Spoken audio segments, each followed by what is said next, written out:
l'actualité automobile. Faites le plein. Un parcours bien contrôlé. C'est le Guide de l'auto. La référence depuis 1967.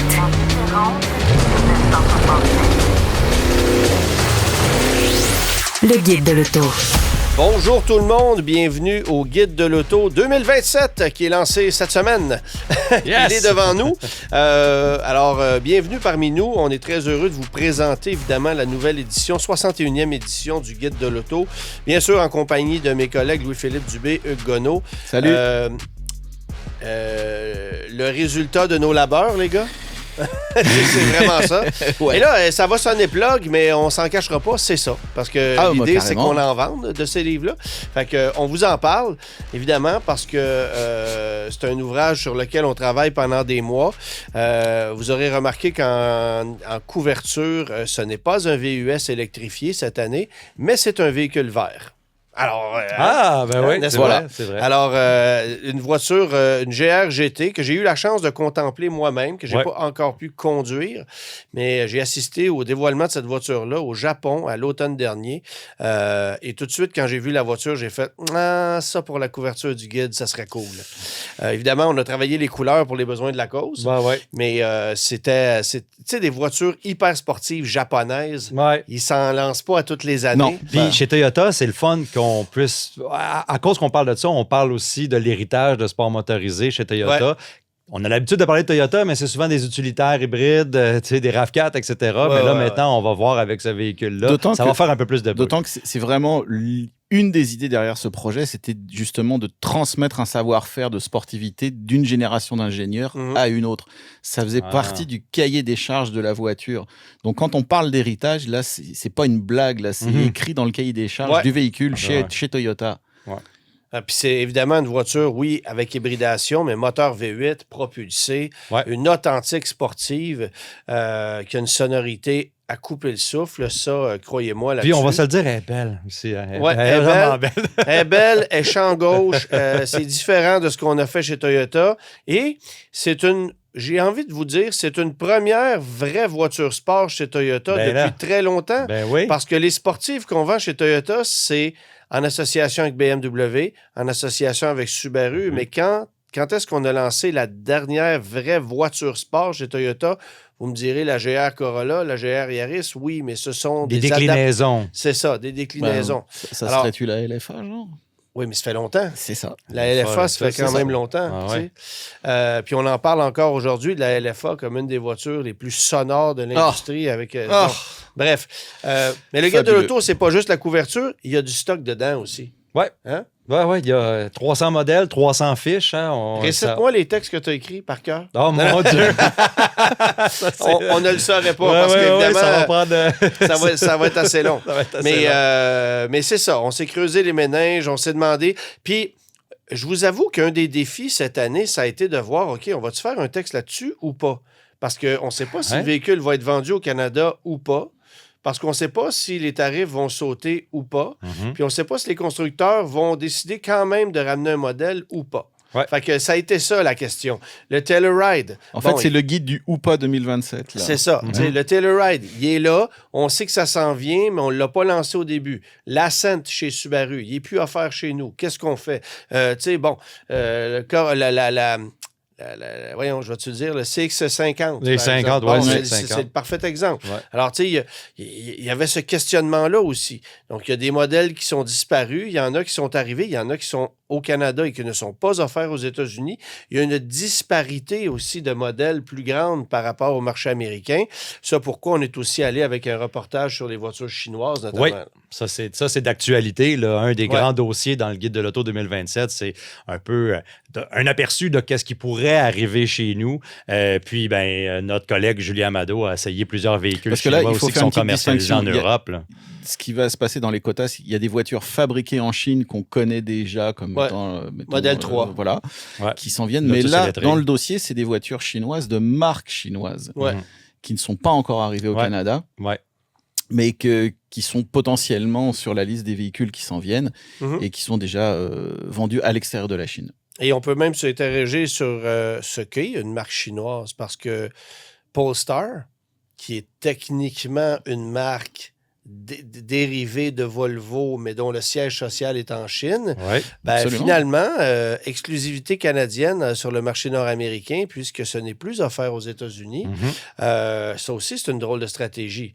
Mais dans les faits, ça serait une marque chinoise. Ah ouais. Alors, tu sais, bon. Regarde, aujourd'hui, c'est quoi la nationalité d'une marque? Si on y va par là, à ce moment-là, Jaguar Land Rover, c'est indien. Oui. Et c'est quoi le pourcentage le pourcentage qu'une compagnie chinoise détient comme chez Mercedes-Benz, par exemple? Ou, avec Smart. C'est vraiment... Et tu sais, qu'est-ce qu'il y a de plus américain qu'un Toyota Tundra? Exactement. Alors, exactement. Pour ceux qui ne savent pas, il est fabriqué au Texas. Oui, c'est ça. Alors qu'un Ram est fait au Mexique. Je vous dis ça de voilà. Non, mais donc, c'est ça. C'est une industrie en plein chamboulement. Match comparatif, cette année, on est allé avec des VUS électriques sous les 50 000, des VUS hybrides rechargeables. Donc, ça s'adresse à la masse. Ça s'adresse aux gens qui s'achètent des véhicules. On est vraiment dans le cœur du marché. Là. On est vraiment dans le cœur du marché. Il y a quand même des sportives 13 à la douzaine. On a ramené aussi certains véhicules utilitaires HD parce que des gens en achètent de plus en plus pour des besoins personnels. Ça aussi, c'est assez fascinant de constater ça. Moi, je vais m'acheter un 2500 HD demain parce qu'un 1500, c'est pas assez pratique pour aller chez Costco. C'est un peu léger. C'est un peu léger. Oui, mais on le voit de plus en plus. Alors, tu sais, le guide de l'auto, c'est ça. Moi, je veux amener un point. Je le cite souvent en entrevue radio ces jours-ci parce qu'on fait beaucoup de promos pour le livre. Regardez l'ouvrage que c'est. Regardez le prix que ça se vend. Ah ouais. Vous ne retrouverez pas sur le marché un autre livre en couleur, couverture rigide, 10 auteurs, qui va être vendu même au double du prix de ce produit-là.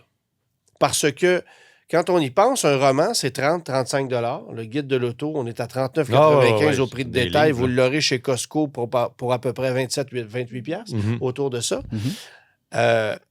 C'est un produit qui est vendu à prix, à mon avis, ridicule par rapport à sa valeur réelle et par rapport au temps de travail qui est mis là-dedans par l'ensemble des auteurs, des graphistes, de ceux qui s'occupent des fiches techniques. On salue Nicolas au passage.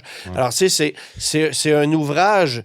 il y a beaucoup de temps de travail là-dedans, de connaissances pour un prix qui est dérisoire, à mon avis. Si les véhicules qui sont dedans ont tous augmenté de prix, le livre n'a pas vraiment augmenté de prix. On le garde là, dans la même valeur. Je me fais pas d'amis aux éditions de l'Homme en disant ça, mais moi, je serais d'avis qu'on puisse doubler le prix, retirer des pubs, puis en faire un produit qu'on lancerait peut-être un peu plus tard dans l'année. Ça, c'est mon souhait personnel, mais on comprend les besoins du marché actuellement. Et évidemment, le succès du livre tient aussi au fait qu'il est vendu à prix très accessible. Alors, quand les gens arrivent, vont faire leur emplette chez Walmart, chez Costco, voient le guide de l'auto, ils l'achètent automatiquement, puis ils ne se posent pas de questions.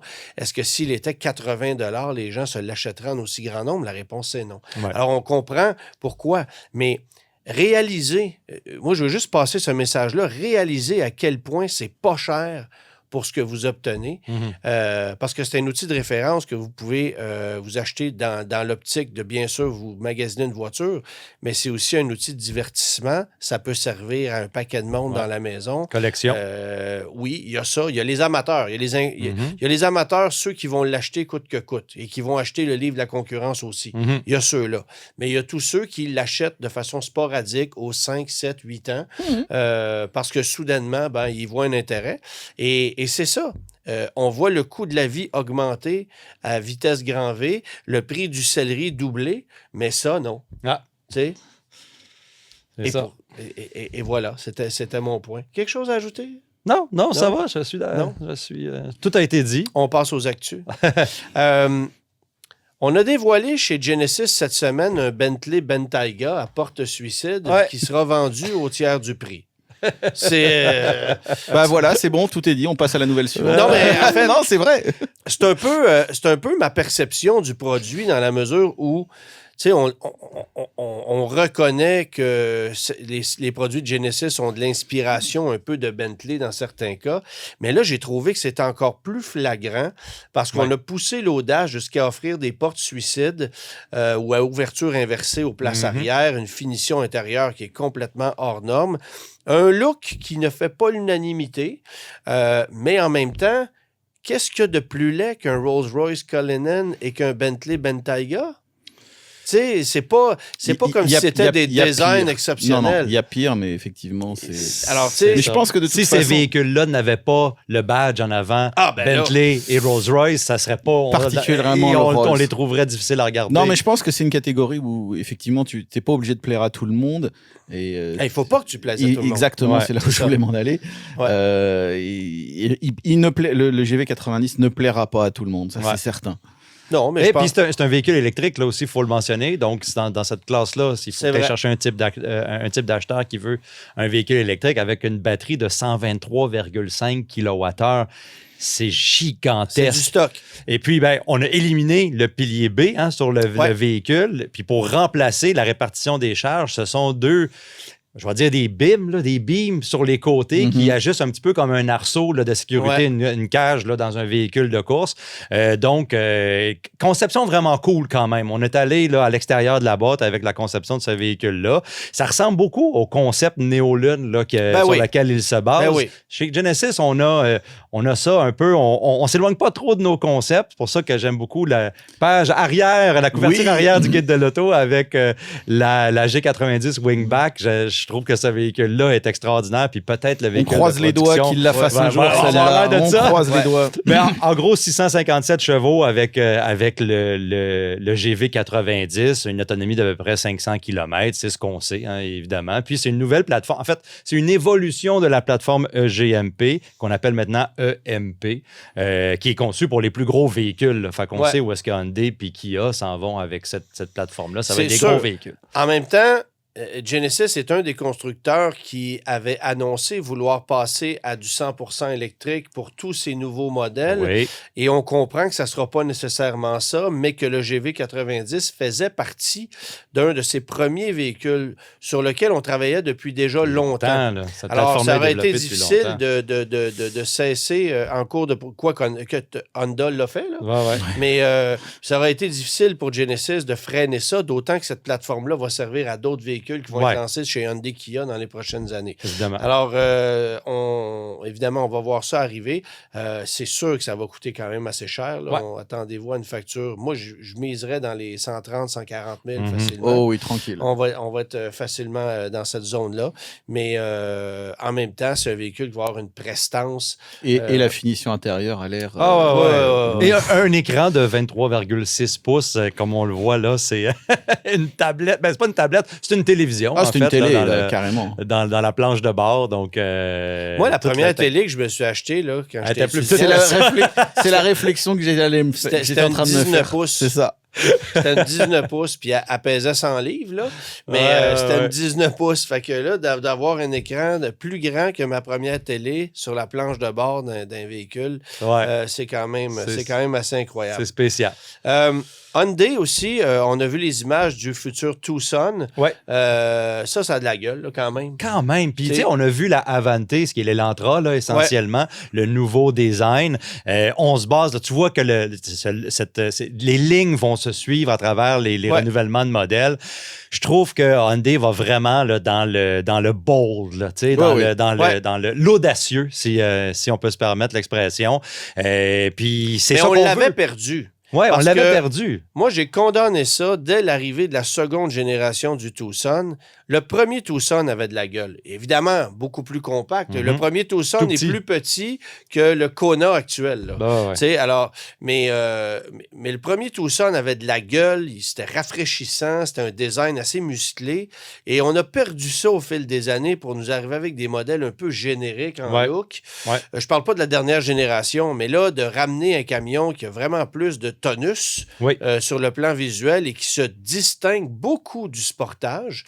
Moi, moi, je trouve que c'est un des trucs qui est très intéressant, tu as raison. Ouais. Hyundai, Kia font du partage de pièces, qui partagent toutes leurs plateformes, tous leurs composants, mais ils ont vraiment réussi à créer des identités en termes de design très séparées, très spécifiques.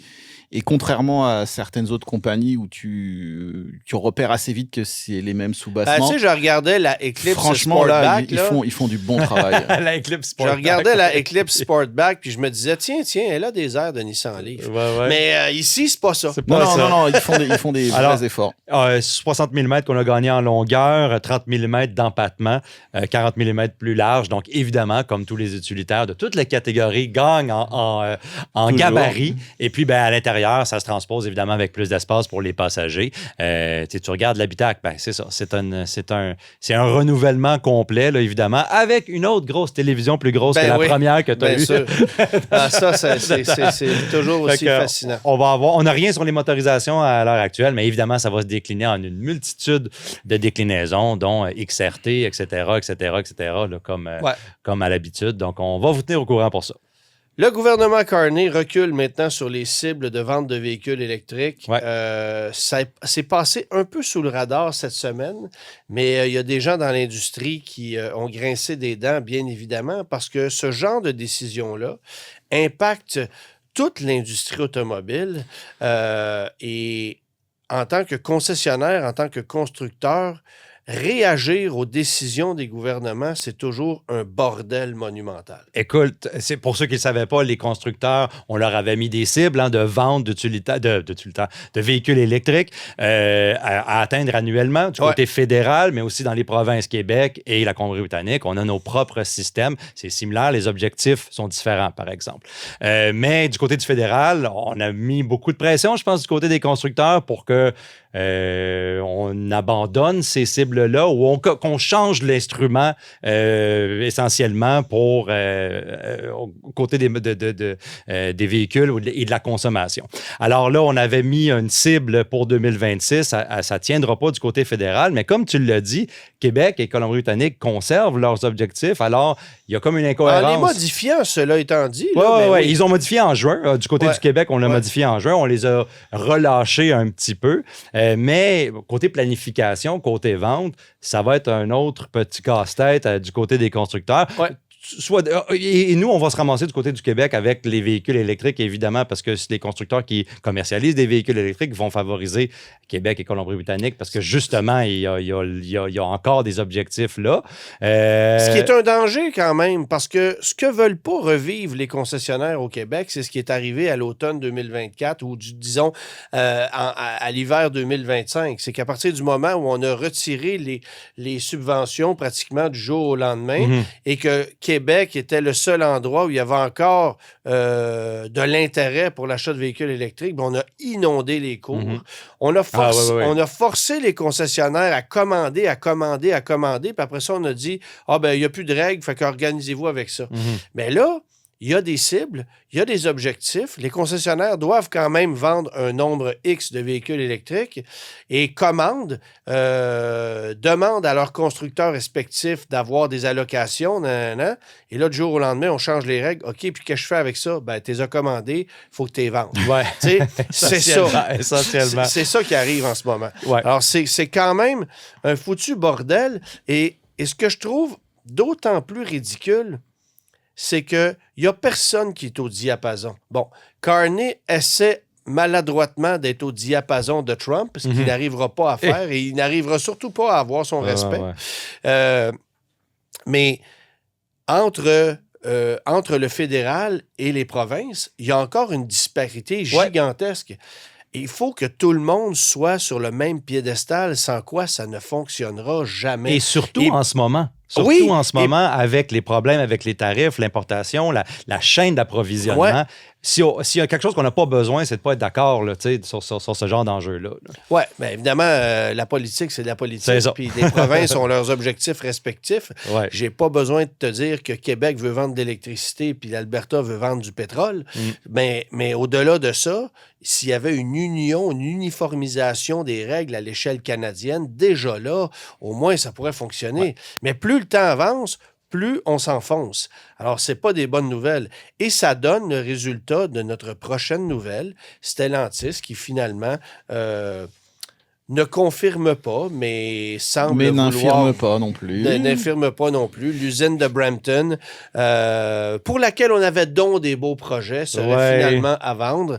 Tu sais, ça ferait un bel entrepôt Amazon. Je pense, je sais pas qu'est-ce qu'on va faire avec ça. C'est d'une tristesse. C'est une usine qui a beaucoup d'histoire. Écoute, on a fabriqué des Eagle 4x4 là-bas.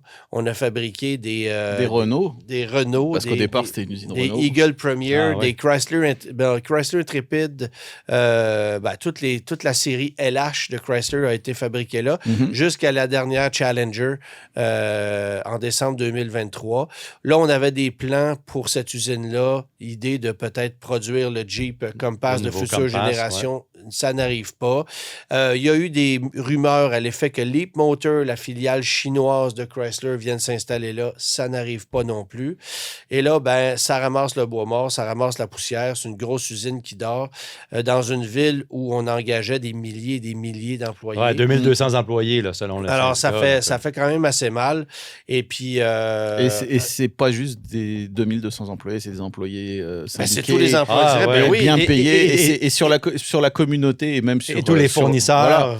Les fournisseurs, c'est pas juste quelques emplois de perdus, là, c'est des bons emplois de perdus. Alors, qu'arrivera-t-il de cette usine-là? On ne sait pas, mais évidemment, je n'ai pas besoin de vous dire que Stellantis ne commente pas et ne nous confirme pas qu'il y a un agent Remax qui est en avant de ça. On reste chez Stellantis. D'ailleurs, on n'avait pas un thème pour ça. On va voir si Phil à la console est rapide. D'ailleurs, on n'avait pas un thème pour ça, Phil. Hein? Phil?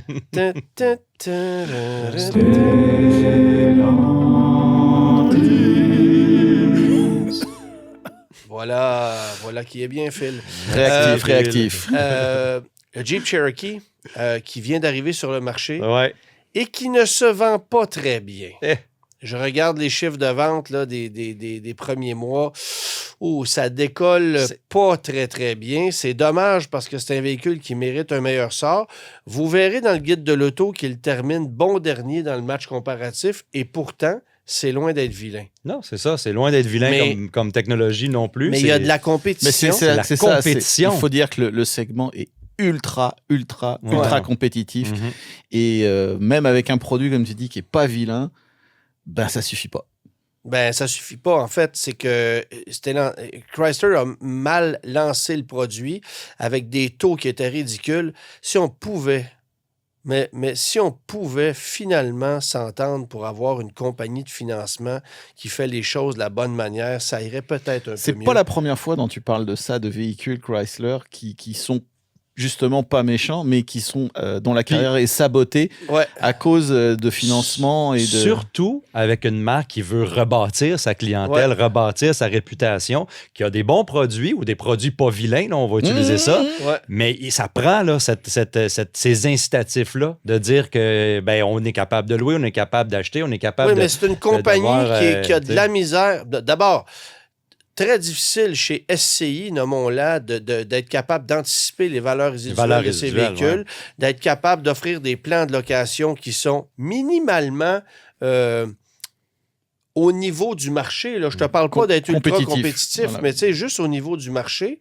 Et puis, lorsque vient le temps de remettre ta location, ça, je me permets d'en parler, là, on cherche des bobos. OK? As-tu vécu un transfert difficile? Je parle même pas de mon cas personnel. En fait, je me permets de vous parler du cas d'Isabelle Maréchal, que vous connaissez bien ici à Cube, qui doit remettre les clés de son Jeep Gladiator prochainement. On lui facture une usure excessive des pneus, on lui facture des éclats de roche, on lui facture 3000 quelques dollars chez SCI de dommages excessifs alors que le véhicule est en très, très bonne condition. Et c'est pas la première à me conter ça. Je reçois des courriels de gens qui me disent, là, il faut que je remette les clés, puis on me facture tant pour ça, tant pour ça. Ils ont mesuré les plaquettes de frein, puis là, les plaquettes de frein sont un peu trop usées. Il faudrait que je mette des freins neufs à grandeur. Hey, attends un peu, là.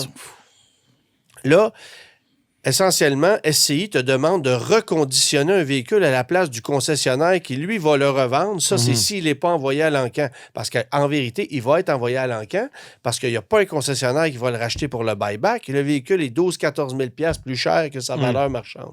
Alors, tu sais, on est là. Ça va mal chez SCI.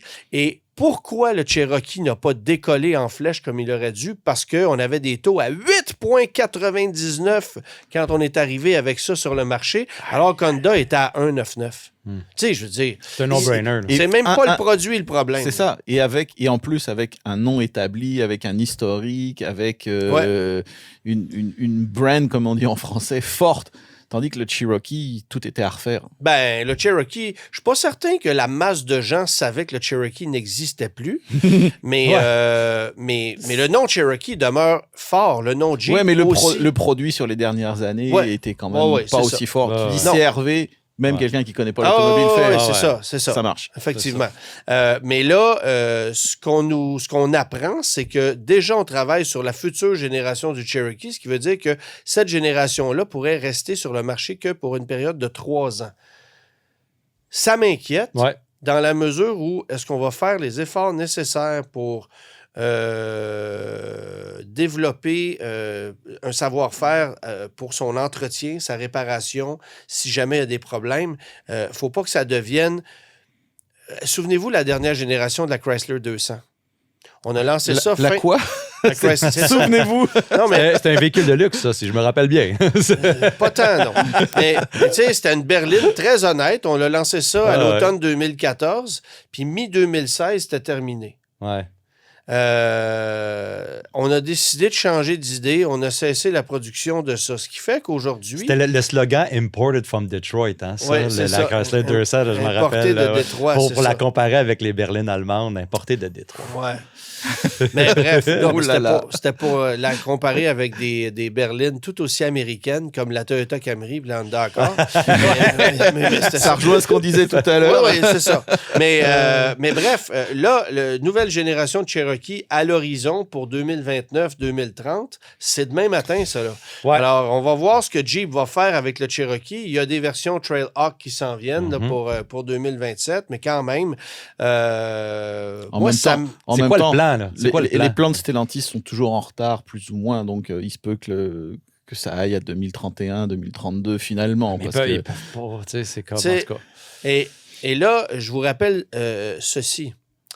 Jeep est sur le point de lancer un véhicule dont tout le monde se hip. C'est le Recon. Ah oui. Un Jeep aventurier électrique de 95 000 un trim que personne n'a demandé.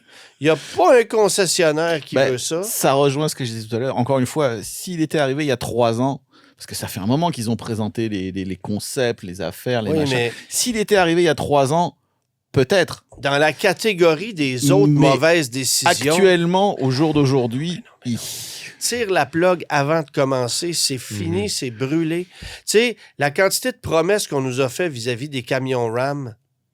Tu sais, avant d'arriver avec un Recon à 95 000, ça te tente pas de renouveler le Compass? Ça va se vendre. Oui. Ça, c'est important. Mais tu as perdu 70 % de tes consommateurs en disant peut-être qu'il faudrait que ça allume une cloche, là. Allumer une cloche, c'est pas mal. Dans la mesure où, en 2015, Stellantis, à l'époque c'était FCA, était le constructeur, le vendeur numéro 1 de véhicules au Canada. Dépassait Ford, dépassait GM. Aujourd'hui, on vend à peu près 30 % de ce nombre-là. Tu sais, je veux dire, il doit y avoir quelqu'un, quelque part, qui comprend que les choses ne tournent pas rond, là. Mais non, on lance un Recon au lieu d'arriver avec une nouvelle génération de voitures compactes ou de VUS compactes, quelque chose d'accessible, ou d'arriver avec le Rampage qu'on attend, qui ça se vend. Ça fait un méchant bout. C'est ça, là, on l'attend. Ça fait un méchant bout qu'on en parle de ce Rampage. Ah oui, puis ce qui est important... Et ça serait payant, le Rampage, plus qu'une compacte, qui est logique pour nous. Regarde le Maverick, regarde tout ça, ça se vend, là. Oui, mais un Ram Rumblebee à 150 000, ça, c'est important. Bon. Voilà. Bref. Chez Porsche, bonne nouvelle pour les amateurs de 911, il y a une Carrera S manuelle qui revient. Oui, à la demande générale qu'on dit, mais pour le marché Surtout nord-américain. Parce qu'en Europe, il n'y en a pas. Ça ne passerait jamais. En Europe. Okay. Ça ne passerait pas en Europe. Ça passe plus les normes de pollution. Les normes de pollution. Mais pour le marché nord-américain, Porsche a cru bon d'offrir la boîte manuelle sur la Carrera S. Évidemment, elle disparaissait, non seulement parce que le moteur hybride de T-Hybrid n'est pas compatible avec cette boîte-là, mais aussi parce que justement, on voulait homogénéiser un peu le... Répète ce mot-là. Homogéné. Allez, 3 fois d'affilée. Ouais. On voulait ça, hein? Puis bon, c'est ça. Fait que la Carrera S, la Carrera S va être offerte avec la boîte manuelle, mais ça va être dans un ensemble un peu plus bonifié, plus cher aussi que la PDK. Donc, mais comme on est surpris. Alors là, moi, je tombe de ma chaise. C'est ça. Fait qu'on va offrir des babelles, ça va être plus dispendieux, mais on le sait chez Porsche que ce modèle-là va être acheté par les puristes, qui a un véhicule qui va garder sa valeur. Et ça, c'est un futur véhicule de collection. Exactement. Fait que, on est aussi bien de mettre bien des cossins dedans avec la boîte manuelle, le vendre un petit peu plus cher, les gens vont l'acheter. Bon. Toyota Corolla, ça vous dit quelque chose? J'ai déjà entendu parler. Ça fait 60 ans maintenant qu'on en vend. OK. Et pour souligner la chose, Toyota mettra des autocollants sur une berline Corolla qui ne change pas. Cache ta joie, Antoine, s'il te plaît. Attends un peu, là. Un véhicule à distribution limitée, là, il va avoir... C'est exclusif, là. C'est 250 unités qui vont être faites de la Corolla 60e anniversaire. Ça aussi, c'est un futur collector. Écoute, c'est tellement cool. En plus, tu sais, j'adore les photos, là, mais c'est une célébration. Mais on a quand même hâte de voir la prochaine génération de Corolla. Ouais. Parmi les autres nouvelles d'importance cette semaine, je m'en suis longuement moqué dans mon balado de la grosse brune pour ceux qui me suivent là-dessus, que je me permets de plugger, que vous pouvez aller voir sur ma page YouTube, bien sûr. Mais trêve de plaisanterie. Il y a Infiniti qui a envoyé cette semaine un communiqué pour nous parler de l'ergonomie des porte-gobelets du QX60. Il n'y a pas grand-chose qui se passe chez Infiniti dernièrement. Alors ça, on peut se permettre de dire ça. Moi, j'aimerais m'asseoir... On entend les mouches voler chez Moi, j'aimerais m'asseoir avec le comité. Il faut faire travailler le staff un peu. Ouais. Et ce qu'on apprend là, on aussi... a une photo des porte-gobelets, là, parce qu'on va imaginer... Voilà. Mais Merci. ce qu'on apprend aussi dans ce communiqué, c'est qu'il y a 4 porte-gobelets destinés à la 3e rangée, mais qu'il y en a juste 2 à l'avant. Écoute, c'est une fonctionnalité c'est très vendeur aux États-Unis. Hein, des porte-gobelets pour les gens à l'arrière. Je vous invite à aller sur le site média d'Infiniti et de lire ça. Vous allez voir, c'est comme un roman, ça se lit tout seul. C'est vraiment très, très agréable. Il est long, le communiqué en plus. Il est long. J'aimerais savoir combien la personne qui a rédigé ce communiqué paie en psychologue à chaque année. C'est d'une déprime absolue. Je ne comprends pas. L'objectif de base, là, c'est de vendre des chars. Ouais. Les ventes de QX60 sont en baisse de 62 % cette année. La solution? Un communiqué de presse sur l'ergonomie des porte-gobelets. Fin de l'histoire. Bon. Alors, au retour, on parle avec Laurent Proulx. On va parler du circuit Sanair. Le guide de l'auto. Les gars, il y a un autre circuit automobile qui est menacé en ce moment de fermeture. Et là, c'est une cause très sérieuse. On parle de possibilité d'expropriation de Sanair. La ville de Sanair veut exproprier ses propriétaires pour soi-disant installer une école et faire des quartiers industriels ou des maisons sur le circuit. Ce qui me semble honnêtement un peu superflu, mais on va en parler avec un gars qui a les 2 pieds dedans et qui a beaucoup d'arguments pour défendre évidemment la survie de ce circuit-là, qui a un long historique puisqu'il a été lancé en 1969. On est en compagnie de Laurent Proulx. Salut Laurent. Bonjour, ça va bien? Ça va bien toi aussi? Oui. Good. Merci. Écoute, première question, là, histoire de mettre la table. Quel est ton rôle, toi, au sein de l'organisation de Sanair? Ben, en fait, le circuit de Sanair appartient à une fondation. Ouais. Donc, il appartient à une OBNL, donc il ne peut être vendu. Puis, lorsque la ville de Saint-Pie a fait savoir qu'elle envisageait de l'expropriation en démarrant la première étape, qui est une mise en réserve foncière, on a formé, avec des copains, un comité de gars qui utilise la piste de Saner de manière fréquente, donc le comité des utilisateurs de Saner, qui est indépendant de la Fondation, qui est une mobilisation populaire, essentiellement, le nom le dit, d'utilisateurs, des gens qui vont au drag, à la drift, au lapping, qui veulent pas perdre cet endroit-là. OK. Et donc, les actions concrètes que votre organisation fait parce que le litige, c'est quoi? C'est que la Ville veut vous exproprier dans l'optique de, soi-disant, bâtir une école, là. Ben exactement, ça c'est important de le mentionner. C'est que la Ville invoque qu'elle pourrait avoir une polyvalence sur les terres de Saner.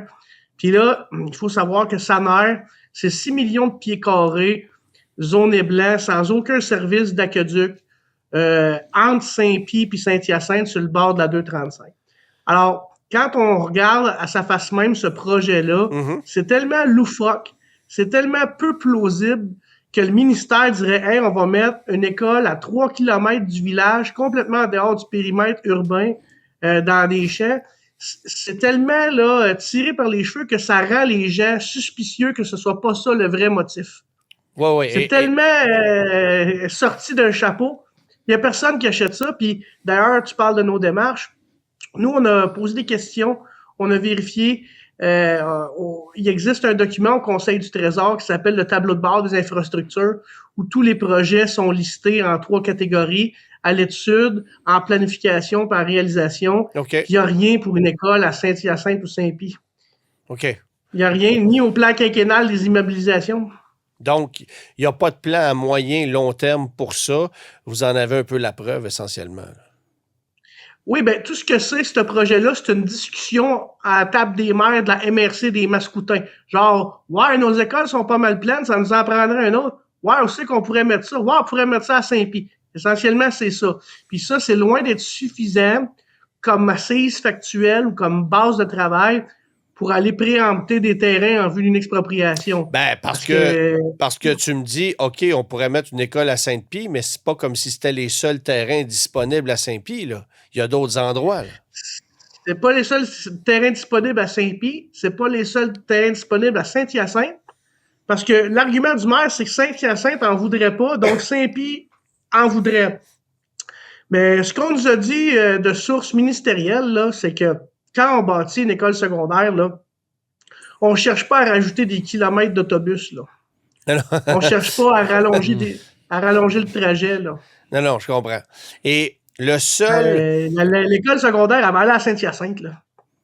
Et le seul fait de vouloir vous exproprier, pour les citoyens Saint-Pie, puis Saint-Pie, c'est pas une si grosse ville, on s'entend, ça engendrerait des frais, des taxes supplémentaires, veut pas, parce que amener l'aqueduc, s'assurer de la décontamination du terrain, tout ça, il y a des frais associés à ça, clairement, là, sans compter la démolition de ce qui est en place, le circuit, les tours, les installations, là. Ben exactement. Puis c'est là-dessus qu'on a concentré nos efforts parce que on a une job à faire de communiquer avec les citoyens de Saint-Pie parce qu'on pense que leurs élus municipaux sont accaparés par une lubie, vraiment une lubie contre Saner. Puis on pense qu'ils sont prêts à pas les mettre dans la rue, mais à engendrer des dépenses énormes pour en venir à bout de Saner parce que, admettons qu'on y croit là, à cette école secondaire-là sur les terrains de Saner, là. Juste partir, faire 3 km d'aqueduc du village de Saint-Pie du long de la 235 jusqu'à Saner, c'est une job d'à peu près 25 millions. Juste pour vérifier si le terrain est contaminé. Je te parle pas de décontaminer, juste prendre les carottes. C'est une job entre 4 et 6 millions. Si c'est contaminé, ben là, on peut pas se prononcer parce qu'on sait pas à quel point c'est contaminé, mais c'est en millions certainement. Plus les frais juridiques parce que la Fondation Saner, elle va se défendre en cours, puis en cours d'appel contre ça, parce qu'elle n'est pas à vendre, puis elle ne veut pas partir.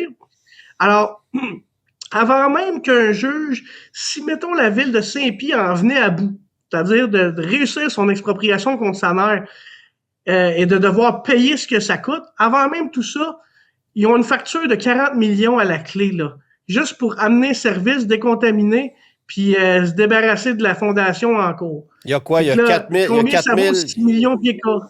Il y a 4 000 habitants à Saint-Pie?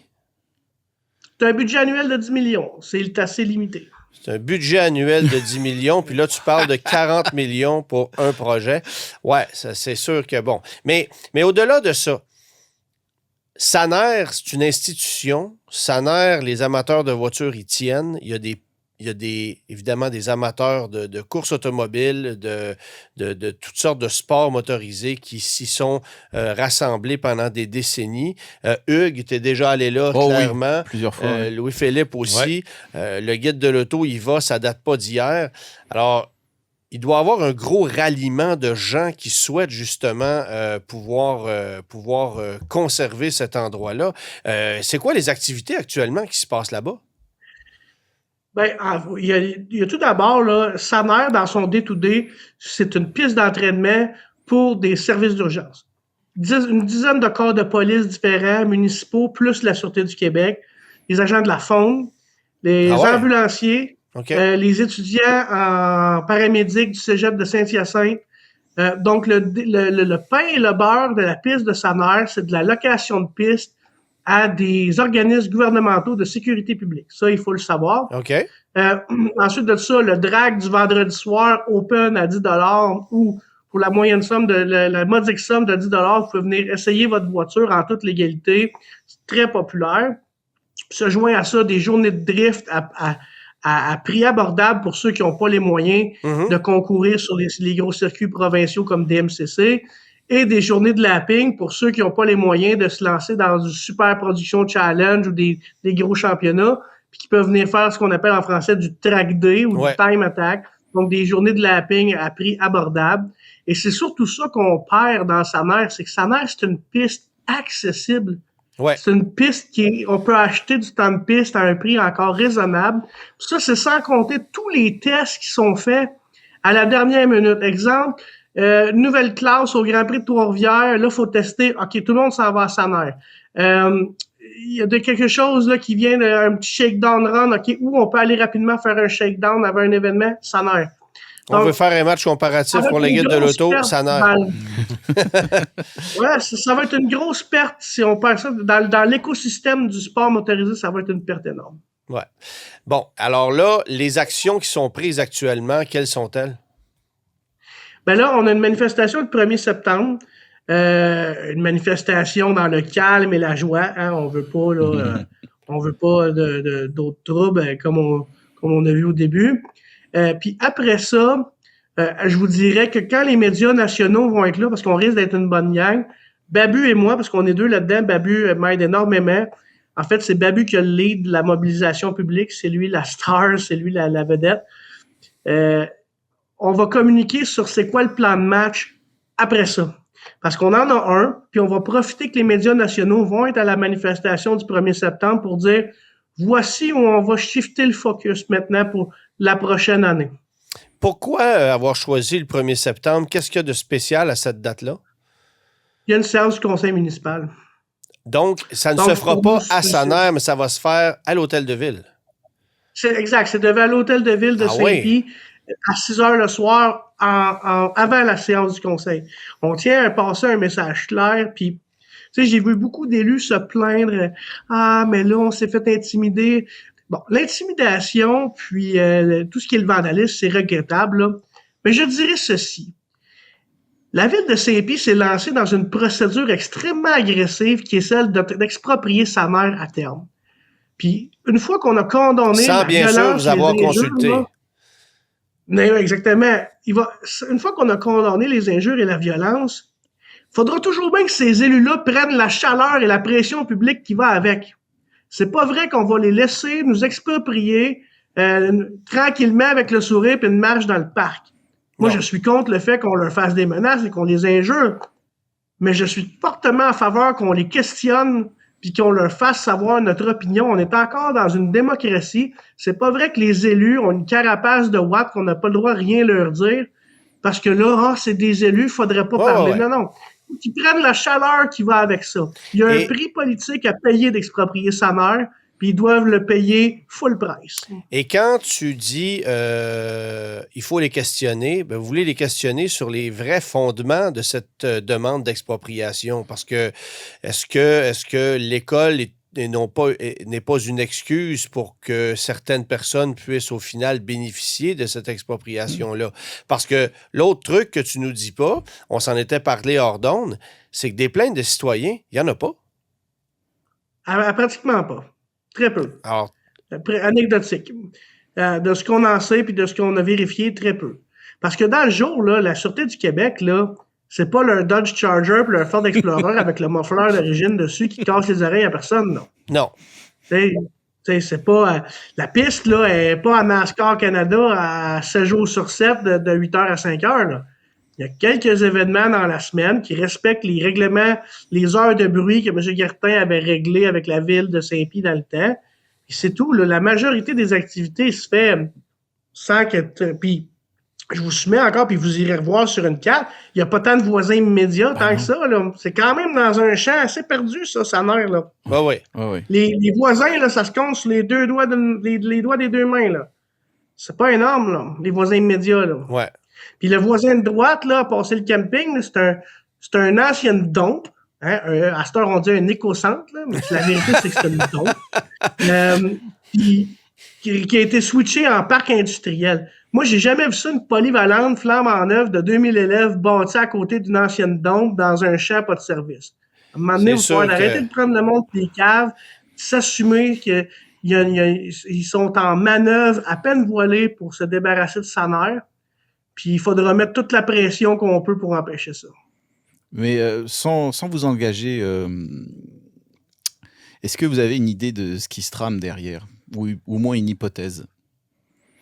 C'est quoi les motivations On réelles? en a, mais on en a, très certainement on en a. Par contre, on les sent... Moi, je suis surpris de ne pas encore avoir eu d'huissier à ma porte. Là. On les sent très échaudés. Là. Fait que je vais attendre avant de... C'est ça, d'accord, voilà. C'est ça. Je vais être franc, on leur donne pas de break ben. Alors... Mais on fouille activement. On a des gens très, très diplômés, très éduqués qui font partie de la communauté du sport motorisé. Comme dirait le bon vieux André Arthur, à la gang, on sait tout. Oui, c'est ça. Alors... Là, vous avez votre manifestation du 1er septembre. On invite les gens à se joindre, à se mobiliser à cette manifestation-là, évidemment, de façon pacifique. On peut aussi inviter les gens à aller sur le site web de SANER, se procurer des autocollants SANER pour vous permettre de recueillir des fonds pour mieux vous défendre vis-à-vis de la ville. Exact. C'est un fonds de défense. C'est un fonds de défense. Est-ce qu'il y a d'autres actions que les gens peuvent faire pour vous aider de quelque façon que ce soit? En dehors de l'achat de marchandises et tout ça, comme diraient les Anglais, tell a friend, tu sais, soyez des porte-parole de SANER dans votre communauté, parlez-en autour de vous, assurez-vous que la cause se propage puis que tout le monde soit bien au courant, parce que même si on est sur beaucoup de médias puis qu'on fait beaucoup de Facebook, il y a encore des gens qu'on surprend avec ça. Donc, soyez le plus vocable possible, puis même écrivez à la ville de Saint-Pie ce que vous en pensez. Hein. Vous avez le droit de les inonder de courriers puis de courriels. C'est leur job d'ouvrir ça puis de lire ça. Reste à voir s'ils vont le faire. Merci beaucoup, Laurent, d'avoir pris le temps de nous parler aujourd'hui. Et puis, on se revoit le 1er septembre. Avec grand plaisir. Merci beaucoup d'être là. Salut. Salut. Le guide de l'auto. Parcours l'actualité automobile sans dérapage ni accrochage. J'ai assisté, Louis-Philippe, au lancement de la Chrysler Pacifica en 2016. J'étais avec mes 2 enfants en Californie, à l'époque où ils étaient enfants. Mm-hmm. Et en fait, c'était l'objectif de Chrysler, c'est qu'à l'époque, on nous amenait en famille pour nous faire découvrir la fourgonnette et l'utiliser à bon escient. Puis là, on a découvert, il y avait une technologie qui s'appelait Are We There Yet? Dans les petits écrans en arrière qui permettait aux enfants de savoir dans combien de temps on allait arriver à destination. C'est là qu'on découvrait, c'était pas la première fois qu'on avait Stow & Go, mais c'était la première fois qu'on avait Stow & Go avec des sièges confortables. On avait réussi à créer un véhicule qui était vraiment au goût du jour, designé par Ralph Gilles, un véhicule qui avait quand même, qui était innovant à cette époque-là pour Chrysler. Et depuis, c'est ça. Il n'a pas changé. Criquet. Il n'a pas changé. Le marché a changé. On a éliminé la Dodge Grand Caravan, l'ancienne, en 2020. On a transformé cette fourgonnette-là en Chrysler Grand Caravan en gardant le look du modèle de 2016. Et là, pour une troisième fois, en fait, pour une seconde fois, on redessine la partie avant du véhicule en nous jouant la carte de voici la nouvelle Pacifica 2027. Toute nouvelle. Mais elle n'a de nouveau, Toute nouvelle. Elle n'a de nouveau que son museau et que son emblème. Ouais. Et ce qui est assez cocasse, c'est que l'emblème sur le volant de la Chrysler Grand Caravan, lui, demeure l'ancien. Parce qu'on n'a pas développé une pièce spécifique pour modifier ça ou pour moderniser ça. C'est un petit détail cosmétique totalement inutile à savoir, mais je trouvais ça... Mais révélateur, d'une certaine manière. Bref, on a modernisé la fourgonnette pour lui donner un look un peu plus contemporain, mais ça reste le même véhicule. C'est le même véhicule, puis on a perdu l'hybride dans la Pacifica. Donc, c'est important de le mentionner parce que non seulement ça n'évolue pas beaucoup, mais on a perdu cette technologie-là. Hybride rechargeable. Hybride rechargeable, évidemment, qui n'était pas très aimé dans l'environnement de chez Stellantis, mais ça donnait une espèce de edge un peu à la Pacifica et ça nous laisse avec le V6 Pentastar, trusty V6 Pentastar. Au moins. Avec la possibilité d'un rouage intégral qui va faire en sorte que vous allez consommer comme un Ram 1500. Parce que si vous prenez le rouage intégral sur une Pacifica, je vous le dis, vous passez de 11,2 de moyenne à 14. Ah oui, OK.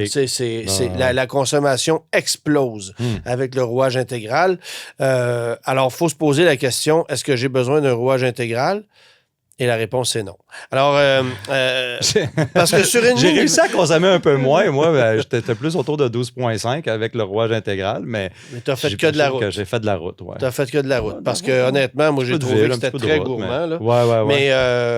Mais écoute, c'est encore un véhicule super pertinent. C'est encore un véhicule qui a sa raison d'être. Bon, le remodelage cosmétique, en ce qui me concerne, c'est raté. Je trouve que le devant ne fit pas que le derrière. Ça, c'est moi. Là. Mais non, il n'y a pas que toi.